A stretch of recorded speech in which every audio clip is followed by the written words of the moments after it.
Tonight, in this edition of the primetime newscast on Equinox Television, a legal mind interprets the travel ban placed on some sacked ministers and state officials in Cameroon. They say that preventing them from traveling out of the national territory is no guarantee of an arrest. In this newscast, Babila Jonathan is going to be speaking to a Douala-based legal mind. Also ahead, the Council of Cameroonian Ministers has been convened by the President of the Republic of Cameroon close to 4 years after the previous one took place. A political analyst in the second part of this newscast is going to be looking at the stakes of the Ministerial Council, which is coming barely 2 weeks after the partial cabinet shake-up that took place in the country. Plus, we talk about rising insecurity here in the economic capital Douala, different gangs of bandits that fell into the dragnet of security officials. They are now under police custody. Those are headlines. We shall be right back.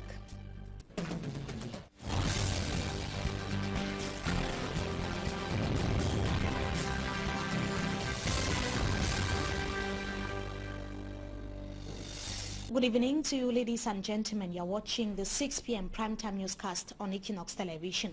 We have been bringing to you reports of sacked government ministers as well as administrative authorities in Cameroon that have been restricted from traveling out of the country. Legal minds here in the economic capital Douala say that the move by gendarmerie and police authorities in Cameroon is no guarantee that the various officials that have been banned from leaving the country are going to be arrested. Our reporter Babla Jonathan spoke with a legal mind here in the economic capital Douala, particularly Barrister Ango Jacob, and compiled the following report. The former Cameroon Minister of Water and Energy Resources, Basil Atanganakuna, is the latest of former top government officials to join the list of personalities recently barred from leaving the country after the general manager of the Cameroon Telecommunications, David Nkoto Eman, and some of his collaborators confined within the national territory. The General Delegation of National Security took the same decision against the former Secretary of State at the Ministry of Public Works in charge of roads, Louis-Max Ahanja Ayina, pending investigations. The state has all the powers and discretion to stop somebody from moving out of the country, particularly if they suspect that your hands are not clean. There's a limit of time, but the discretion of the state council can always extend it. Particularly when you're under investigation, that's why they prefer that somebody should actually be charged, because when you're not charged, you're still a suspect. The time for investigation will take a longer time. It is at the discretion of the state council, who have been conferred the right to investigate. All security heads of the various outlets in the country are charged with ensuring the ban is effectively implemented. Can confiscate the document, or they can write the immigration authority that EXY should not be allowed to leave the country, so that when you reach at the airport, you will just merely be intercepted. Not a suspect. But the presumption is that most often such people are either arrested or the ban may be lifted up. However, the legal mind, Barrister Ango Jacob, says it should be clear that being barred from leaving the country is not synonymous to being arrested. Being a suspect doesn't mean that you have been condemned. It's just that they want to make verifications to know if you were conferred certain powers, if you were in custody of certain amounts of money, if that had been judicially be used. It's probably the reason why such a person will relieve of his function. So they want to ascertain if the suspicion could be clarified. Is it true or not? This is not the first time. Some people have been suspected. Some ministers have been suspected immediately when they were relieved of their functions. They were banned from moving out of the country. At the same time now, they returned their passport. According to him, the application of Article 66 of the 1996 Constitution of the Republic would have eased the investigation of crimes allegedly committed by such officials during their term of office. This section of the country's constitution, which is not applied to the date, states that when you assume office, you declare your asset. When you leave office, you declare your asset. It would have eased everything for everybody, that the state can be capable of establishing at this moment that when this person entered office, he had this amount of money, and then when the person is leaving the office, this amount of money has been accumulated by that person. The rest of the investigation will just be easier. But the problem is that the state is caught in its own trap. That's the confusion that is being there. But however, those who are under investigation or who have been barred from leaving the country were the very people who are condoning the law when they were in office. But now that very law is trapping them. You know, the law is a double-edged sword. a double-edged sword that could in the near future set free or condemn the former state officials barred from traveling out of the national territory. And can we call this an end to the cold war that has been existing between the Public Service Ministry and Administrative Reforms and the National School of Administration and Magistracy? Joseph Lee, the Minister of Public Service and Administrative Reforms, and Linus Tosang Menjana of ENAM have pledged to prioritize government interests over personal ego. This is the first time in several months that the Administrative Service Minister and the ENAM Director are speaking one voice. It should be noted that the former Minister of Public Service, Michel Ange Angwin, was at daggers drawn with the Director of the National School of Administration and Magistracy over irregularities during the 2017 intake at ENAM. Joseph Lee was appointed new minister on the 2nd of March 2018 during a visit to ENAM. That was yesterday. Said that he is ready to collaborate with the director of ENAM. We are going to be having the interviews of Linus Menjana as well as Joseph Lee. They are the general or the director of ENAM and the Minister of Public Service and Administration respectively, that spoke to a reporter in Yaoundé, Marcel Nganso. I would like to say that the Minister of Public Service and the General Manager of ENAM are together. We are together to build a new way of collaboration. I think that the press have not served us to grow up this collaboration. Since many years, the Ministry and the ENAM have worked together to make sure that the civil servant of the magistrate will be the good, the best civil servant in our country. Since now, we expect that with the new minister, we can work together to make sure that people, magistrates and civil servants can help the President of the Republic to do his job. Yeah, what I can tell you is that I saw many things from permanent service of administrative reform to ENAM, and I also went to ESMP. I've seen many persons, many people working hard, and I'm happy to notice that despite some difficulties, they want to do their job, and they are doing it well. Especially here in ENAM, I came to meet friends. I came to meet my children, the students of ENAM, and I'm happy to notice that everybody is working. They are trying to do their best in what they have to do. I also came here as a friend to say that between Minfopra and ENAM, there's no problem. There should be no problem. We should try to see what we have to do. Okay, Minfopra is what we call the tutelle, and ENAM is under Minfopra. But we need to work together, to be in consultation each time to see what we can do together for the best service of the Cameroonians. The head of state doesn't like noises, especially when there are rubbish noises.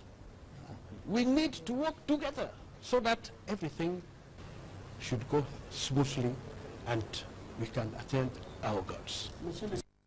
The reactions of the Director of ENAM and the Minister of Public Service and Administrative Reforms. On to something else. Less than 2 weeks after the partial cabinet shake-up in Cameroon on the 2nd of March 2018, the President of the Republic is going to be meeting with government ministers tomorrow at the Unity Palace in the nation's capital. It is within the framework of the Ministerial Council meeting to take place at the Unity Palace, as I indicated. A release signed by the Secretary General at the Presidency of the Republic, Ferdinand Gongo, states that the head of state would deliver a special message to his ministers. The previous meeting between President Paul Biya and the ministers of Cameroon was late December 2014. It is taking place prior to the senatorial elections in Cameroon slated for the 25th of March 2018, and at the time when an end to the current socio-political crisis rocking the two Anglophone regions of Cameroon is still far-fetched. We now take you to the southwest region of Cameroon to talk about a divisional officer for Tiko subdivision that has waged a war against urban disorder. He warned truck drivers against the phenomenon of parking on pavements, promising tough times to defaulters. It was during a launching of the weekly cleanup campaign in the said municipality. Director tells us more in the following report. Tiko subdivision, gateway into the southwest region. The people have defied the orders of the Tiko Council, prohibiting the parking of heavy-duty cars along the street. I want to show you something. You see, I want to show you the kind of people we have who don't respect decisions. Look at the no parking sign. You see where it is placed. They have definitely removed it, put it behind there, and station the bridge. They have taken it to the depot. And some have refused keeping their own surroundings clean, while others sees the main road, especially in Mutengeni, as a dumping site. They should send people to come and remove this place. They should come and remove, send people. It is against this backdrop that Mr. Anwar Foklitus Asongwe, the divisional officer for Tiko subdivision, is out on the street of Tiko. Thing we've gathered today for officially launch to keep Tiko clean campaign then. We don't realize and say Tiko don't overdate it to take pass mark.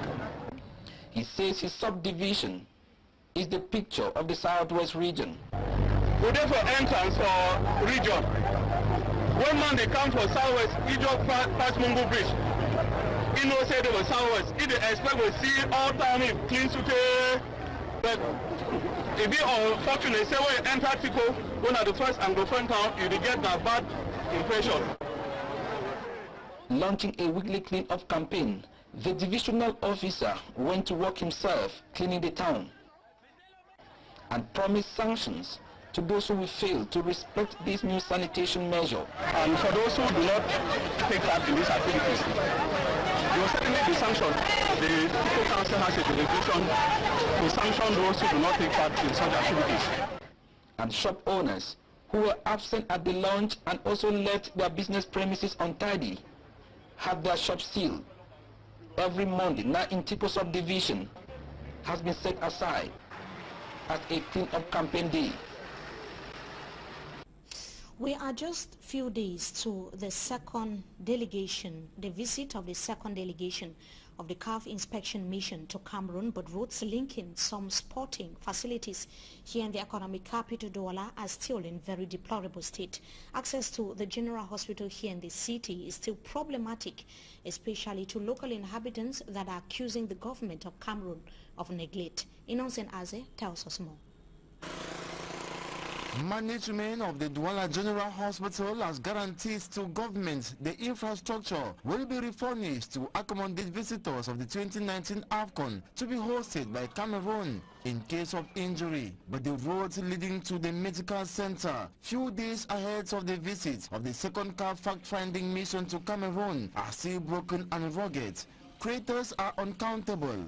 Other stretches seem to have experienced what many would term road slides.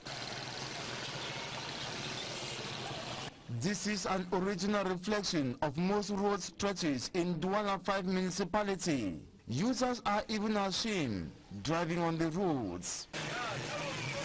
C'est une honte même pour nous.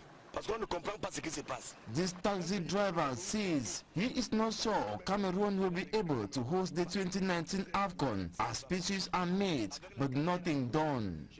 The blame is levied on the government delegates to the Douala City Council. Commercial bike riders who ride in all neighborhoods testify roads in the remote quarters and villages are far more better than this one leading to the Douala General Hospital, which can facilitate a patient's death. Not only is the state of roads annoying, it is as well a dead trap to users. Authorities in Douala are expected to sit up and ensure the final CAF inspection mission does not set eyes on this humiliating nature of roads leading to the General Hospital when they come visiting on the 19th to the 24th of March 2018.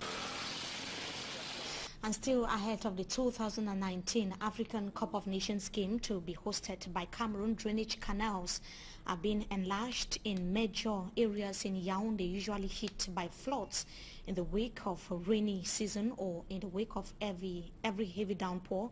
It is a move to minimize the rate of inundation in several parts of the nation's capital.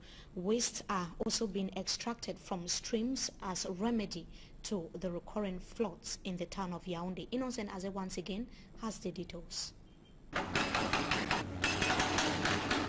A decisive task to put an end to recurrent floods in some areas in the central region, Yaoundé, like the Mfunzi.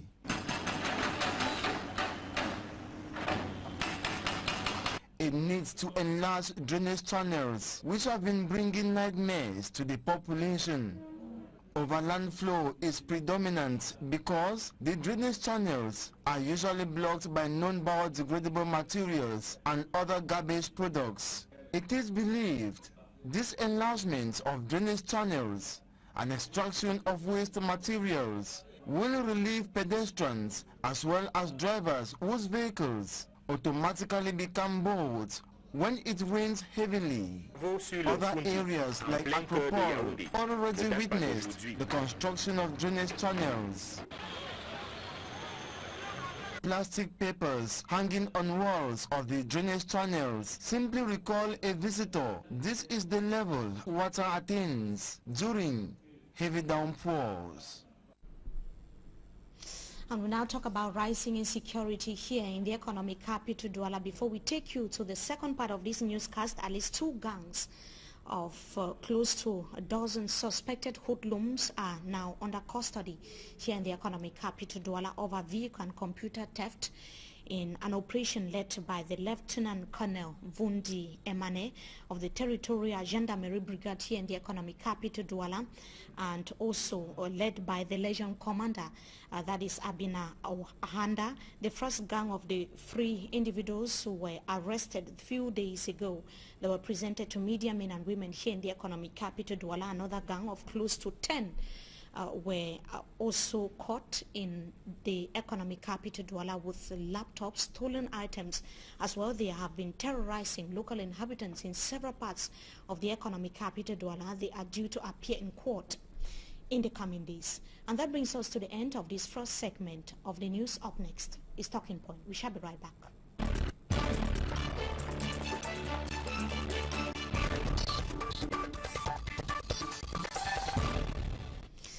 Viewers, we thank you so much for joining us in this second part of the news. Tonight we are going to be talking about key major issues, that is the meeting of government ministers that would be taking place tomorrow in the nation's capital, Yaoundé, at the Unity Palace, chaired by the President of the Republic of Cameroon, and also the situation of refugees in neighboring Nigeria. We have as guest a political analyst, Mr. John Aku. Good evening to you. Thank you so much for joining us tonight. Yeah, Mimi, the pleasure is mine. The pleasure is ours as well. Now, 4 years after the previous meeting of Council of Ministers took place in Cameroon, another one is going to be taking place tomorrow, Thursday, in Yaoundé. What could possibly be the stakes of the meeting, Mr. John? Yeah, in public administration, I believe if you talk of 2014, it might equally be referring the last time the head of state took an initiative to re-amend the government. Whenever there's a new team in government, there's always a need for ministerial, or what we call a council meeting between the head of state and its ministers. So this is the first. We believe the head of state equally looking at the stakes that awaits Cameroon for this year. We have an electoral year. We equally have projects in and around the country get towards what we just said, organizing the African Cup of Nations. And so there's a lot of things, there are a lot of things on the table for the head of state to maybe call those who are concerned to order, and that results awaits them, and maybe if without results, sanctions may follow. So a lot Cameroonians are expecting from these ministers whom we know were just appointed, as some giving applause for their role played in crisis situation, while others have equally been maintained, even though they have suffered a lot from telling lies and fooling Cameroonians with unfulfilled promises. Now many are having the impression, since you've already talked about elections, that the issue or the topic on who is going to be, whether President Pobia is going to be running as candidate, is probably going to be on table. Do you have a similar view? No, I don't think this should be an issue within the Ministerial Council. This is an issue that is supposed to be run within the ranks of the CPDM. If it was the National Congress or the CPDM, we should be expecting a thing of this nature being brought to the table. It has nothing to do with the head of state, whether he's going to be the candidate or not. These ministerial or whatsoever members of government are for Cameroonians. What about the senatorial elections? Yeah, if it is senatorial election, we are equally expected still to see the Bureau of the CPDM members meeting in a 2D and not the ministers, because we hope that the government we had is a, how can I call, it's a power-sharing government with a lot of other political parties participating in the government. The UPC have members and other political groups. You cannot be called a minister to talk about election. The head of state is not the one organizing the election. If the rules of law are to be respected, this is the rules of ELECAM. In fact, it is a function of the ELECAM and not that of the head of state. Mr. Akko John, another issue, this is the first time that Ministerial Council is taking place after the creation of 2 new government ministries in Cameroon, the Ministry of Territorial Administration and Decentralization and Local Development. Many have the impression that these ministries were created to put an end or seek for solutions as far as the Anglophone crisis is concerned. What do you think might happen during the Ministerial Council, given that it is the first time that such a meeting is taking place since the 2 ministerial departments were created? We cannot talk of 2 ministerial departments. A single ministry was created because one seceded from the other. Of course. So just one ministry was created, the ministry in charge of decentralization and rural development. And local development. You will imagine that this particular ministry is coming to respond to what people have said, lack of decentralization. But then, within the time, we're thinking of creating a ministry. It's like, I have the impression that Cameroonian, the political powers that be in Cameroon, always sit and dream of something that they come out with it. We were here talking of elections, senatorial election being organized without regional councils, and which we cried all that Cameroon would have been better to accelerate decentralization, put in the position of the president of the regions, and then create regional councils so that we can have a better Senate. But now we are going into an election whose legitimacy, many Cameroonians still doubt, that the legitimacy of the Senate is still to be accounted for because they were supposed to be elected by this group of people. And you know, it is within the spirit of decentralization that regional councillors can be elected, or if at all, create the organ. Possibly now, with the ministerial department in place, we could start talking about regional councils. It might not be so, because I know what my country is. This ministry might have just been created to tell Cameroonians that we have intention of going more better or doing carrying decentralization to the next side. We needed to see for decades already. It is already failing. When you look at the ministry today, you even imagine that those who have equally been appointed at the helm of these ministries without whether they are technocrats in the domain of business, because we have the feeling that in Cameroon it will not be easy for you to find a medical doctor appointed in the position of a forest ministry. You have a medical doctor maybe appointed to take care of communication. You have a lot of miscalculation within the government, which we think at times always come with the concept of compensating those who have been by the side of the head of state, not really looking at the goal the state wished to attain. And so this is the problem with suffering in Cameroon. Cameroonians might be good, the intention might be good, but then in the application of these laws that we are crying for, everybody said, okay, if we wish for decentralization, let's go ahead with better decentralization. I believe this year, as earmarked by the head of state in his message to Cameroonians on the 31st of December, we are going to accelerate decentralization. This was the first ministry to be created by the head of state before any other decision would have taken, or before he would have taken any other decision. But when we see, we still realize that it is either a political applause or a political compensation for those who are members of the CPTM.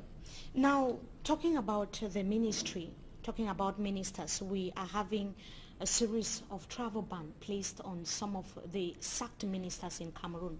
We have the Minister of Water and Energy Resources as well as other administrative authorities in Cameroon. How do you interpret that? And according to you, what could be the impact of such a move by security and gendarmerie officials in Cameroon? It is not new in Cameroon that a minister is dismissed and the same minister is prohibited from traveling out of his country. You remember the former Minister of Finance, Esimi Menye, equally, after leaving the Minister of Agriculture, was equally forbidden before he was later on kept under custody. I believe the Minister of Water and Energy, we have seen a lot of fouls at the level of Cam Water and many other ministries. You see, the head of state is trying to give us the impression that they are out to fight corruption. But then I will tell you that it is just maybe a victim of circumstance, that these are not the lone persons. If we want to fight corruption, we cannot wait until somebody is taken out of office. Where is the money he has embezzled? What has he done? What was he doing? What measures have we kept in place to see that any further embezzlement or mismanagement we can check? There must be check and balances. And what I'm saying here is that we have invoked several times on the creation or the implementation of Article 66 of the Constitution, which talks of declaration of assets. Yes, these are people who pass their time going to Europe to watch their matches. I mean, a minister will use the budget of the state, pay his own friends and others to enjoy in luxurious hotels in Europe to watch a match. Others go for hair making, others maybe for shopping abroad.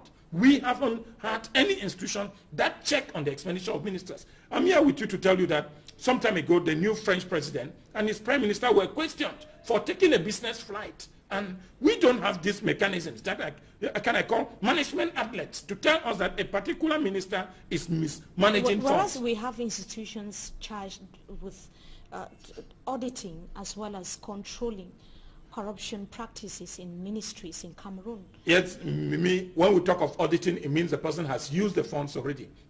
Auditing will not solve the situation.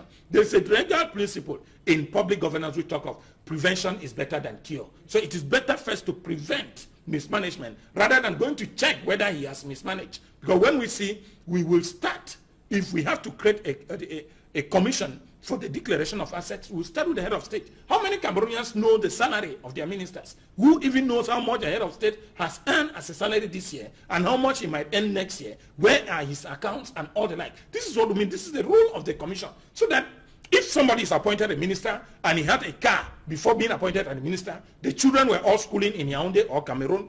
After being appointed a minister, we start seeing the same children that were in Lycée General de Clerc or Lycée Bilingue, a source, now being schooled in London School of Economics, the Harvard Institution or Cambridge. There is already a question mark. Where is the money coming from? It is not because you are appointed. You were already, first of all, a public civil servant with a salary. And so we don't expect your salary to leapfrog above the ordinary level where you are until you have means to sponsor students or children in Harvard or Oxford. If a lot of these things taken into play, some people even have parking within their compound with about 12 cars. When he was before, he had just one car, and we see what has been happening again. There's no in fact, there is no transparency, and the state does not even have an interest because it arranges them. It puts them in a position so that they keep on at one point. When each of these cases come up, they will always like to launder. They will always like to launder themselves. Because in several cases where ministers are sacked or dismissed from the government, there's always the issue of possible arrest. This is what I'm saying, that what are we doing so that we even stop them from mishandling the funds? We need to put a mechanism that will assist Cameroonians not to even mishandle. If you know that a dog is very close to meat. What you have to do is that, like within the home, you keep the meat in a position that the dog will not have access. But when you put the meat in a position where the dog can have access, and you have done nothing to even cover the pot or carry stone over the pot, the dog will obviously eat the meat. And when it eats the meat, you have to kill the dog. Now, then you are the one creating the incident and not the dog. Now, Mr. Akojon, we are going to be talking about the situation of fleeing Anglophone refugees in Aboro, Nigeria. We have been presenting to our televiewers the situation of the refugees that are more than 20,000 so far. According to the United Nations High Commission for Refugees, we clearly learned that a humanitarian crisis is threatening the growing number of Anglophones at the refugee camps at the Cross River and Benue states in Nigeria. The UN refugee expressed worries about the situation of minors, young girls that have not been to school for several months now, close to 2 years. What do you have to say about that, Mr. Akojo? Yeah, when you look at the refugee crisis in the two English regions, the government had no interest in that. Because to some people, at the beginning of the crisis, if we had to stop the crisis, then you are going to close over the markets that belong to others. Some people have gained market within the system. And so they even prefer that the people should continue staying out so that they keep on selling. I asked a question and I told many Cameroonians, can you imagine what it means to the budget of the state to keep the military out of his base for more than a year?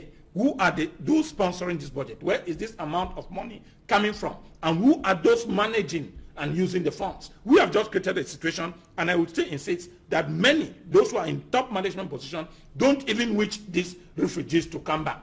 Because if they come back, it's going to give them an impression that the situation is doing well. So once, time and again, they within themselves will create the insecurity so that these people will keep on fleeing, while creating tension in the neighboring country of Nigeria, more pressure on the government over the Cross River State. And this one is what I've said before. The pressure is too much on the United Nations High Commission for Refugees. They have actually talked about need of funds to provide shelter and food to the growing number of refugees. They have so far received no assistance from donors. What could be the implications? It is just telling you that what the United Nations is doing is mainly doing its role of whistleblowers. They just blow up the whistle to tell that there's a humanitarian crisis in one part of the world, and so those who can assist, you know, the West, somewhere along some Western nations, they have these charitable characters that they always bring money, they always bring clothing, they always bring food, even on personal or individual grounds. But now, in the country that be, what are we doing with our own citizens? Because some time ago I said, if we are going to take this year as an electoral year, one of the objectives of the elections of this year is to make sure that the security crisis in the two English regions must be stabilized. And if we have to stabilize it, the refugees must come back home. This is an impression that will give the people. You cannot be going for an election with more than enough population of these people in the region out of the national territory, and at the end you are going to impose candidates on them. Those who are going to elect as senators, do you think that recommendation can be taken into consideration, given that even a statement from the government of Cameroon is still awaited on the situation of refugees in Aboro, Nigeria? That is what I said. They have no interest in it, and that's why they are not even making a statement. How can you be in a country and another organization, an international organization, is crying for the situation of your citizens, and you are not doing anything about? I would like to tell you here that you cannot at any instant announce to the whole world that an American citizen is in danger, and the U.S. government stays silent without taking necessary action. An Israelite cannot be in danger, and the Israeli government, I mean, even one, without the Israelite government responding to that situation. But in Cameroon, I said it is normal. Whether they are dying abroad, let them die. The few, less than the 1% that is governing, keep on embezzling, keep on mishandling, and their own children succeeding in school, going to prestigious institutions. In fact, we just saw what happened with the NAM. Every minister is fighting that the son or the daughter should get into a NAM. But there are some sons and daughters of this nation that are littering and sleeping on the streets. Nobody cares about. This is not governance. This is bad governance. And the fear is that the number will continue to rise in the coming days. Yeah, we are saying, you know, at one time it appears like it's getting stable as a government. In fact, that is the information which is from the head of state on the 31st of December, that things are getting stabilized. But then, every day, a new aspect of insecurity is developing. We are not saying that we are encouraging it, but the state has a prior role to keep Cameroonians together and let every Cameroonian have a sense of belonging. We all are Cameroonians, and at one point, we must do what Cameroonians want, not what we want, because we, the government, we are called to serve, not to be served. We are Cameroonians, and that Cameroon belongs to everybody. Mr. Akojan, thank you for joining us tonight on Talking Point. The pleasure is mine. Thank you so much. To our viewers, it was equally a pleasure having you us in this edition of the Primetime Newscast on Equinox Television. Wishing you a blessed stay in the company of our programs. Until we meet again, goodbye.